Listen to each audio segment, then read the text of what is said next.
story you are about to hear is true. Only the names have been changed to protect the innocent. NBC brings you Dragnet.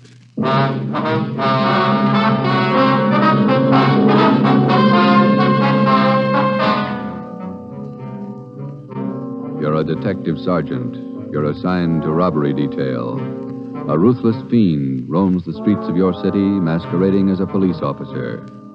For months, helpless citizens have been robbed, beaten senseless, and kidnapped. The criminal is a twisted genius, vicious, cunning. Your job is to get him. Dragnet, the documented drama of an actual crime, investigated and solved by the men who unrelentingly stand watch on the security of your home, your family, and your life. For the next 30 minutes, in cooperation with the Los Angeles Police Department, you will travel step by step on the side of the law through an actual case from official police files, from beginning to end, from crime to punishment. Dragnet is the story of your police force in action. It was Wednesday, June 4th. It was warm in Los Angeles. We were working the night watch out of robbery detail. My partner's Ben Romero. The boss is Ed Backstrand, chief of detectives. My name's Friday. I was on my way back from communications, and it was 11:13 p.m. when I got to room 27A. Robbery detail. Oh, hi, Joe. Hi, Ben. Did you get that message to call home? Yeah, bad news. What's the matter? That doggone kid of mine, chicken pox. Oh, again? Last year it was the mumps. Year before that, the measles. Every time I get set for a vacation, he decides to catch something. Well, forget it, Ben. Think what a comfort he's going to be in your old age. Go ahead, laugh. You'll find out. Yeah. How are you, Friday? Romero? Fine. What can we do for you? You don't look like you remember me. Oh, no, wait a minute. Name's Savage, isn't it? George? It's Johnny, Sergeant.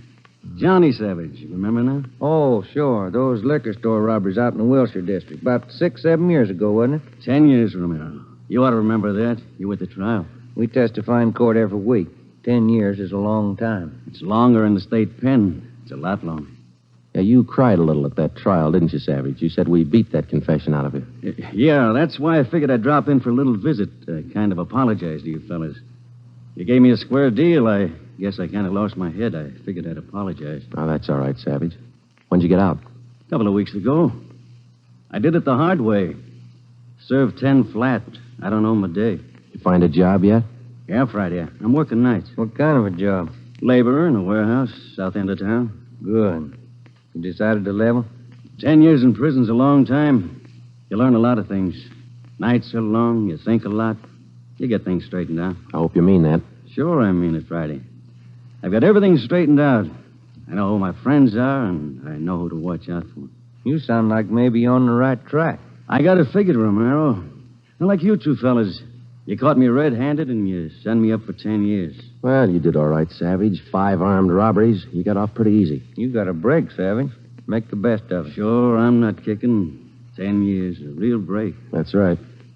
Well, just dropped in for a little visit.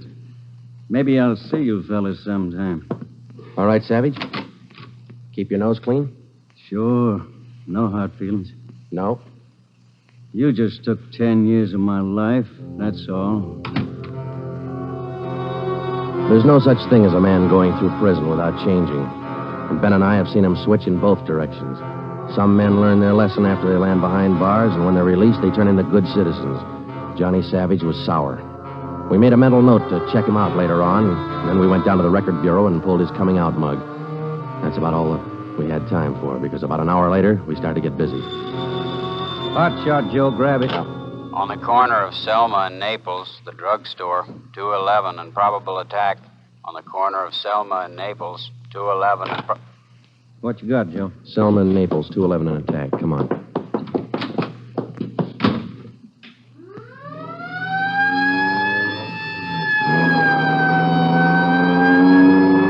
Here we are, Joe.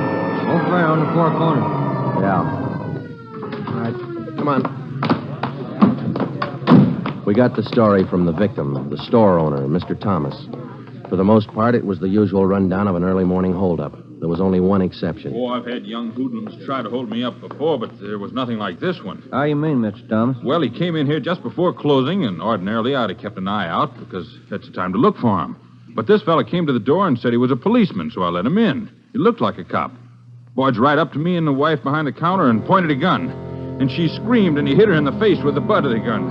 Sergeant, it was horrible. That's the way it started, and that's the way it kept going. Because most of the victims and most people don't realize that as a citizen, they have the right to check on police officers' identification when in doubt.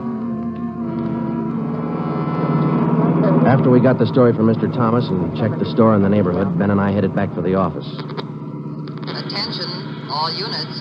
At the end of North Baxter Road near Hillcrest, victim of 211 and slugging. Cars 71 and 72, take the call. Code 3. Attention, all That's units. 4 blocks away from the last one. Let's roll on it, huh, Ben? Right, I'll hit the siren. You get the light.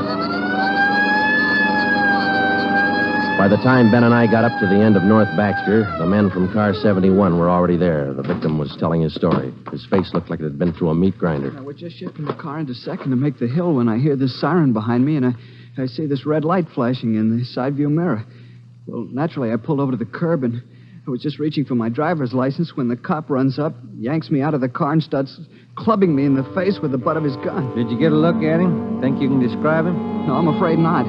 He swung me around and kept me staring into that red light on his car all the time he was beating me. After a while, everything just went black. When I woke up, my wallet was gone, all my money's... 45 minutes later, Ben and I were interviewing the third victim, a young housewife out in the Wilshire district. Same trademark. I tried to tell him, Sergeant. I tried to tell him I didn't have any money, but he wouldn't listen. He kept holding me by the throat and beating me with his fist like he enjoyed it. Beating me. Yeah, all right, Mrs. Jameson. Could you tell us how he got in the house? He came in the front door and rang the bell. I opened the door, but I left the burglar chain on. He said he was a policeman. So when he demanded I open the door all the way, I did. Then he grabbed me. And you can't describe the man for us, Miss Jameson? He was tall, and he had dark hair and big hands. That's all. It was like a nightmare. A horrible nightmare.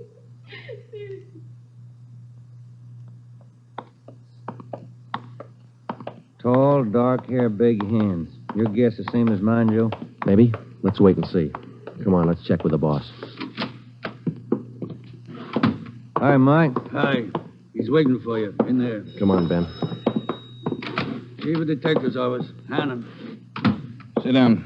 Yeah, Skipper. All right, you two, let's have it. The guy with the red light? Yes, the guy with the red light posing as a policeman. Why hasn't he been picked up? You know as much about it as we do, Ed. We got our first call around midnight. He knocked over a drugstore out on Selma. He hasn't stopped working since. Didn't you get any definite lead on him? No description, no license number? Nothing. He's tall, big hands, dark hair, that's all. Fine. Either of you got any ideas? Could be anybody, Skipper, with that description. You're sure it wasn't anybody on the force? We sent all the victims down to personnel. Lowry showed him the mug book of all police officers. Wasn't one of our men. Works fast. Drugstore, motorist, a pedestrian, a housewife out in the Wilshire district. Went right in the house after her. 4 of them, right in a row. 5. Huh? There's a 20-year-old kid in the next room. Came in just before you got here. A couple of hours ago, he was sitting in a car with his girl up in Mulholland Drive.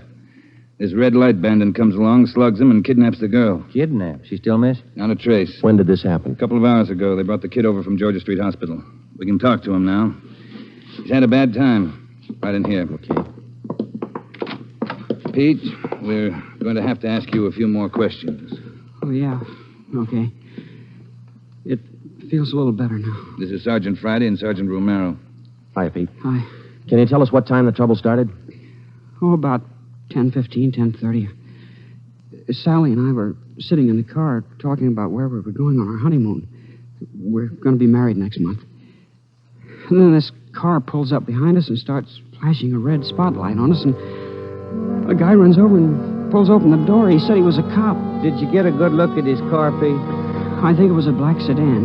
Did you get a look at the man, Pete? No, I didn't.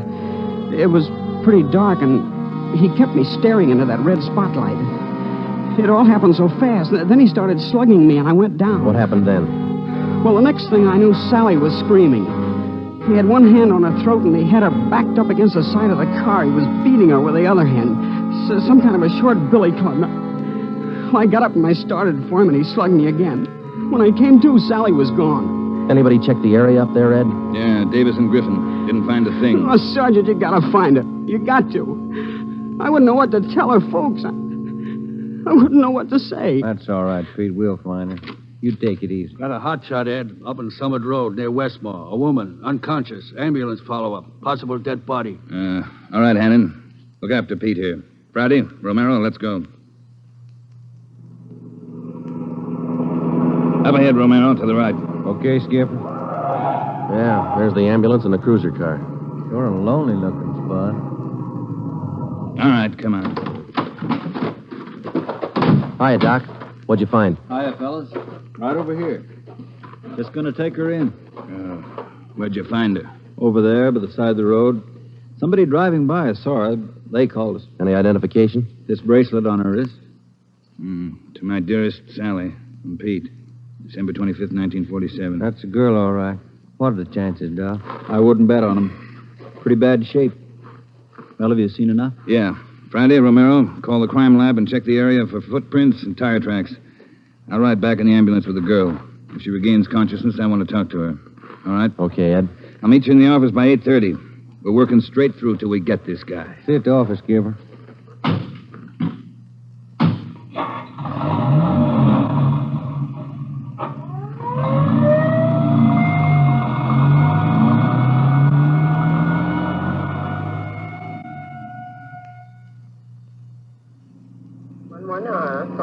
What time you got, Ben?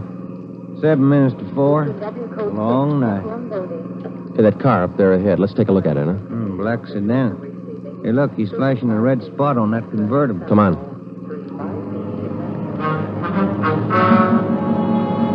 He sees us, Joe. He's pulling away. Get that gas pedal down to the floor. Already there. He's turning off right. Hit the siren. I'll get the light.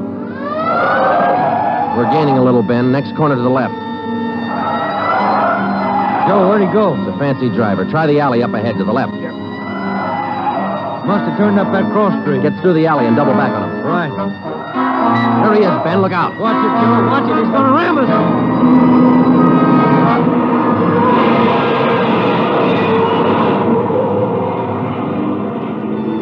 We got hit just in front of the rear bumper. Our car was forced into the curbing and it turned over. He was real lucky. He kept right on going.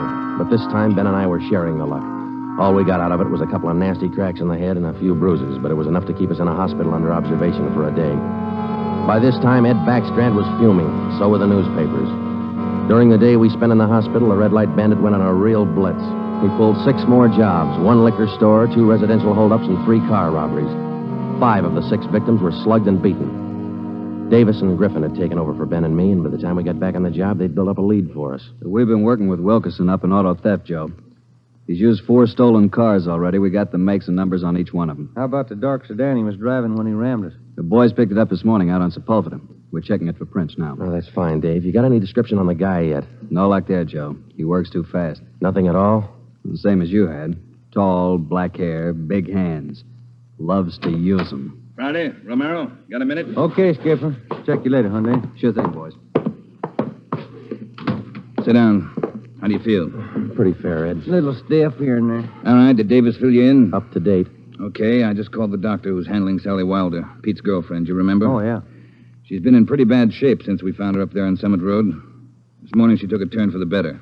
She's conscious, and her doctor thinks she might be able to talk to us a little bit. Good. When? About an hour. I cleared it with the doctor and with her family. You'll only be able to stay a couple of minutes, so make the most of them. That's all. All right, Ed. We'll check with you later. Say, Joe, Ben, here's some mail came for you fellas while you were gone. Oh, thank you, Mike. We're going over to the county hospital. We ought to be back in a couple hours. Okay. Say, there's been a couple of phone calls, too. Yeah, anything important? I don't think so. The guy just called to say hello. Said his name was Johnny Savage. He just called to say hello. I presume you men are aware of the girl's critical condition. Yeah, that's right, Dr. Froman. We saw her before she was taken here at the hospital. Yes. You understand, of course, that you'll be able to see her for only a few minutes, and please try your best not to excite her, huh? Right, Doctor.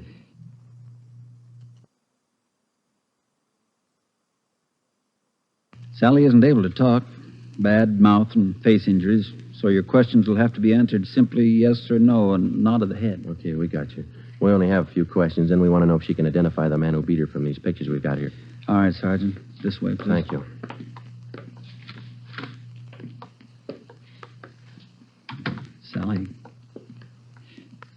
Sally, these gentlemen are from the police department. They'd like to ask you a few questions. Now, there's no need to be nervous or afraid. Just simply nod your head yes or no. Oh, that's fine. All right, Sergeant. Sally, did you see the man who attacked you? Yes. She says yes. Did you get a good look at his face? You did. All right, Sally, now you can answer these three together. Just yes or no. Was he tall? Did he have dark hair? Did he have large hands? He did. Ben. All right, yeah, Jim. Hand me the folder. Yeah. Here you are. Thanks. Now, there's just one more thing, Sally. I'm going to show you some pictures now. Take all the time you want before you make up your mind about each one. If you recognize any one of these men as the person who attacked you, just nod your head, all right? All right, it's fine. Good. Here's the first one.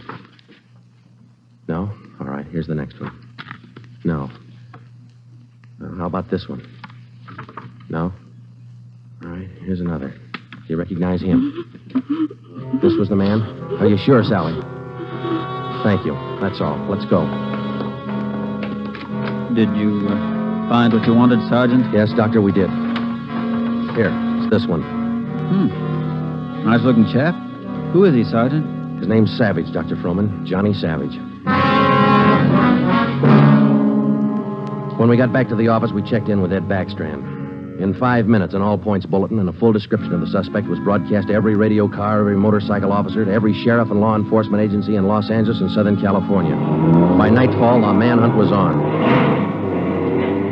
More than a dozen extra patrol units were called in for duty that night, and when they pulled out of the police garage, the name, the picture, and the full description of Johnny Savage was in the possession of every officer. The same for the patrolmen, whether they walked a beat downtown or out in the residential areas. The picture of Johnny Savage went with them. Everything was done that could be done. On the second night of the manhunt, far out on the edge of town, Johnny Savage, the red light bandit, got his 12th victim, a 63-year-old storekeeper. Attention, all units. 939 Markham Street, near Clark. 211 and slugging, code 3. Ambulance dispatched. All units. 939 Markham Street, near Clark.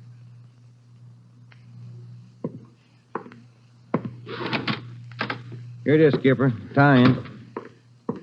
What'd you get? Wilkerson lifted the prints off that black sedan that rammed Joe and me. Yeah? They belong to Johnny Savage. Yeah, good. That storekeeper last night. It is Savage, all right. Victim identified him from his mug. All right. We got enough in this Savage guy to put him on ice for life. All we have to do now is to get him. Now, look, the way we figure it, Ed, this red light bandit is using stolen cars with cold plates, so there's no way of tracking down the cars at regular commercial garages. He's got to be running private garages someplace around town. All right, let's get the neighborhood patrolman on the job. Advertise it. All over town. It's a city ordinance, isn't it? People who rent private garages are bound by law to register the car and license number with the police. Start a campaign if you want, but find those cars. Right. Yeah, wait a minute. Hello, Backstrand. Yeah? When? I see. Yeah, thanks. What is it, Ed? It was the hospital. About the girl, Sally. Sally Wilder? What about her? She died 5 minutes ago. That night, everybody went back on the job as usual. The cruiser cars, the patrolmen, the motorcycle officers, and about a dozen decoy cars. Armed policewomen riding alone in cars or parked in lonely spots with a police officer escort. Our car, 80K, was still in the garage for repairs, so they assigned us another one. And we started to make the rounds. Everything was usual. Except one thing. We weren't tracking down just a thief anymore or a sadist who liked to beat people's faces in. We were out to get a murderer. It was a perfect night for the suspect. Dark, no moon. I gave Ben 2-to-1 odds, and I put up $5 that we'd get Savage that night. I lost the $5. We cruised until 7 the next morning, but there wasn't even a nibble. We had breakfast at the Federal Cafe, a little restaurant down the street from the city hall, and it was about 8:15 when we got back to the office. We were pretty tired. Robber detail, Romero. I would like to speak to Sergeant Friday. Just a minute. It's for you, Joe. Okay, thanks.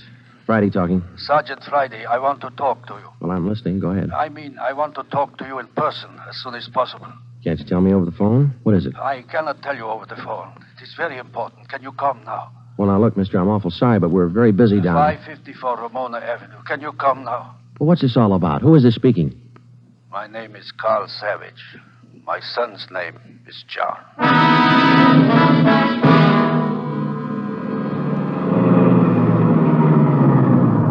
Here it is, Joe. Neat-looking little place. Yeah.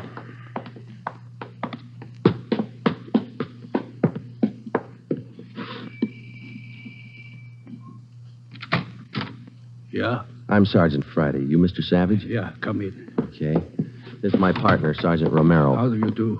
I will be brief, gentlemen. I am the father of John Savage.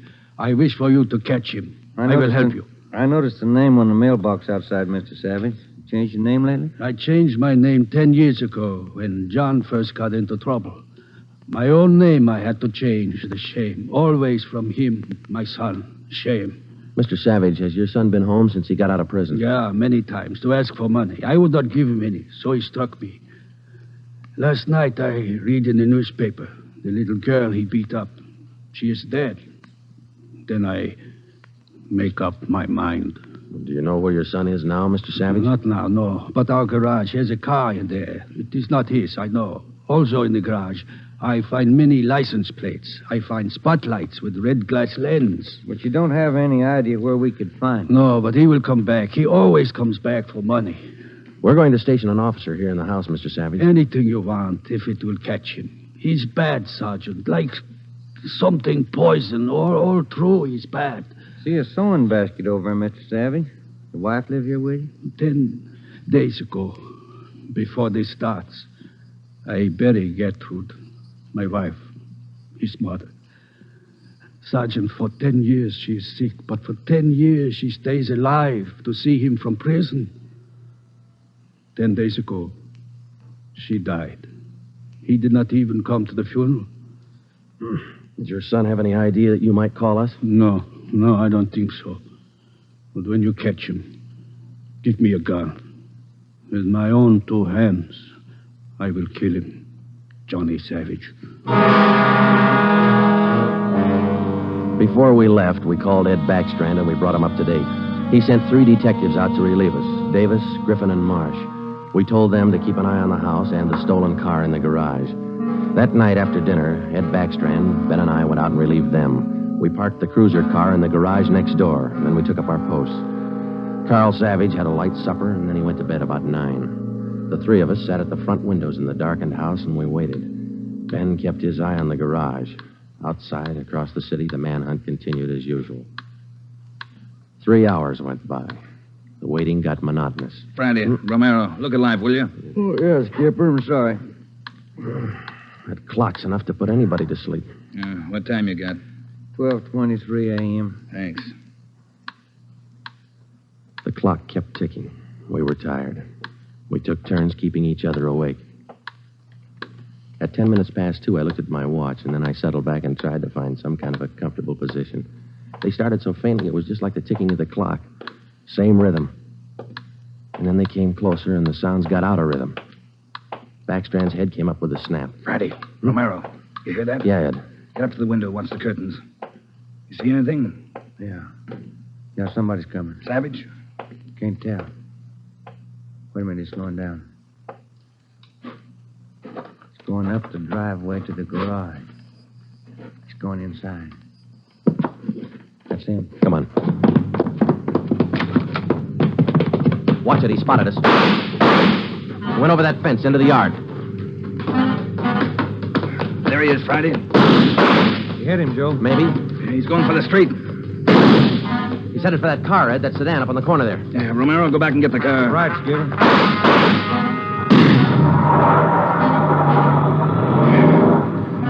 Must have parked up the block before he came around. Where's Romero? I don't know. Oh, here he comes now. All right, let's go.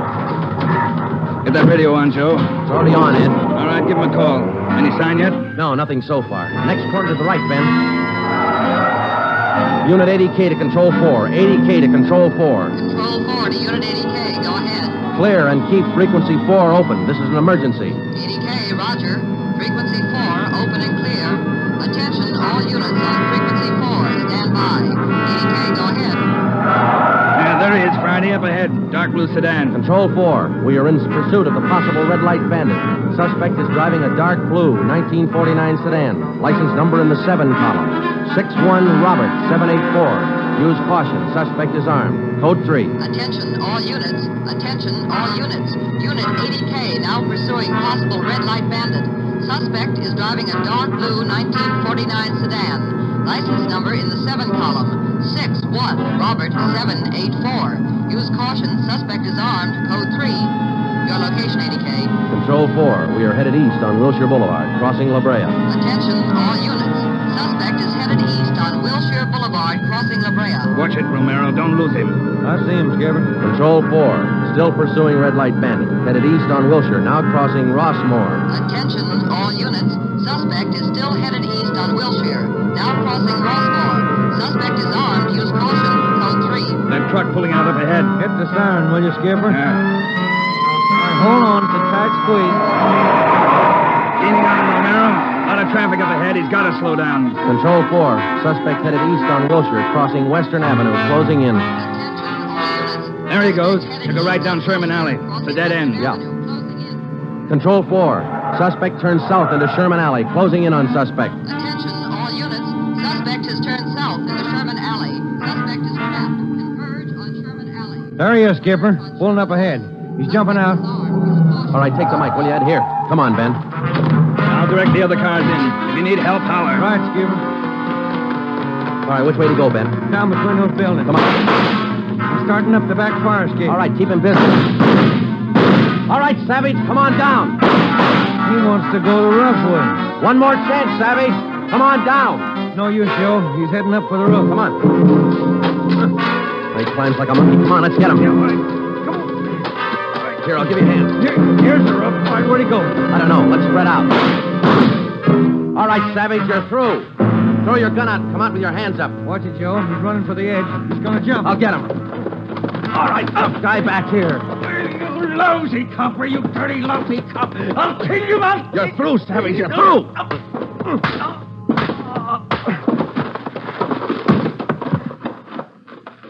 Good, Joe.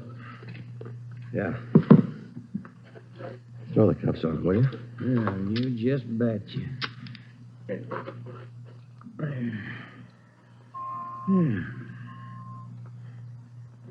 You want to smoke? Yeah, I could sure use one. Thanks.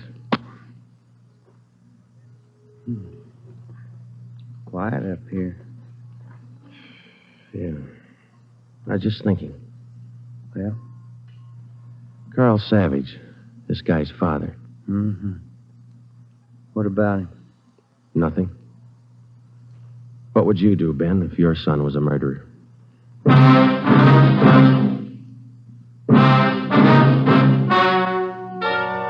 The story you have just heard is true. Only the names were changed to protect the innocent. John Savage was tried and convicted of murder in the first degree. He was executed in the lethal gas chamber at the state penitentiary.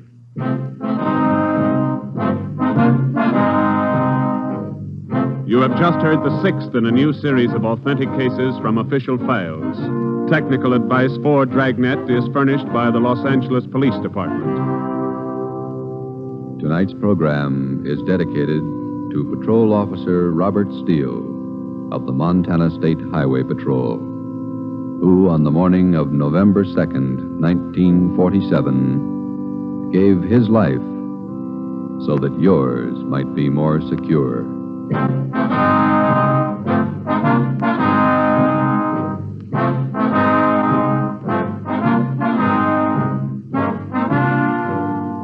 Dragnet came to you from Los Angeles.